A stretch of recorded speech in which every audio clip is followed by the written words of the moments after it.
What I most enjoyed about this is that it's the great mixture about what, you know, big blockbuster entertainment can be, and then a story that has a lot to say about, you know, power and coming of age.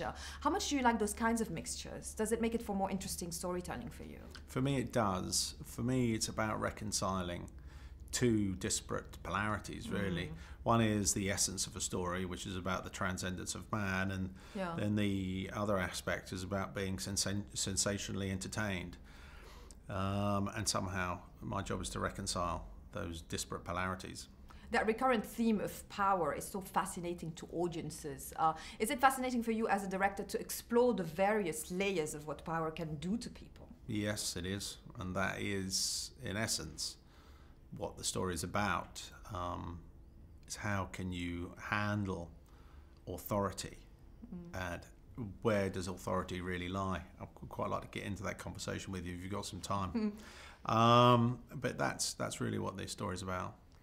The camera was very interestingly used, quite intrusive, quite present with the actors. How much is that also fun for you to you know, to put it in such a reality way, basically? I have to say that I have no idea.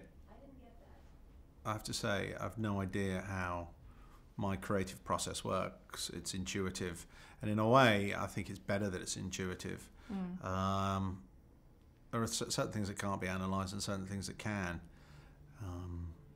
So that's, I'm afraid, all I can say on that subject. Well, what's most fascinating for you in having this great stylized but quite organic cinematic process? Because technically you start with having an idea of doing a film, and then it kind of organically develops into something different.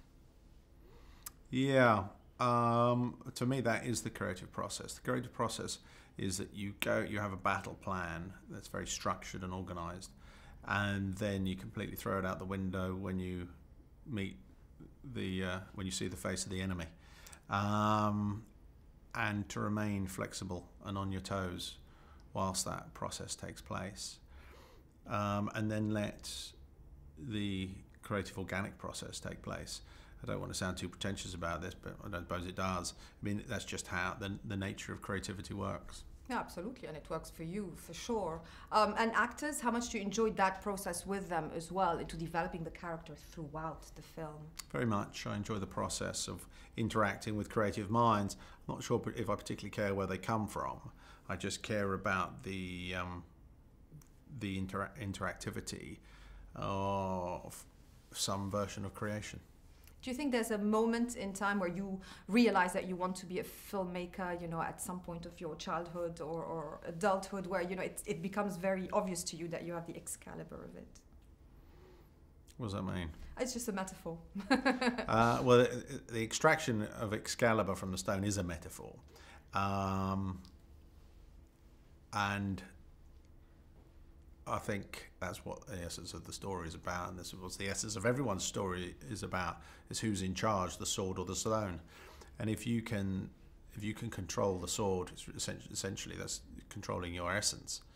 But are you controlled by the stone, and then you're controlled by the mundane and material world. So it's the ability to make manifest that which you're interested in spite of the force against you. I've got quite a lot out of that myself, by the way. And when did you discover that you were a born filmmaker? Is there such a thing? Don't know is the answer to that. What I do know is I enjoy it.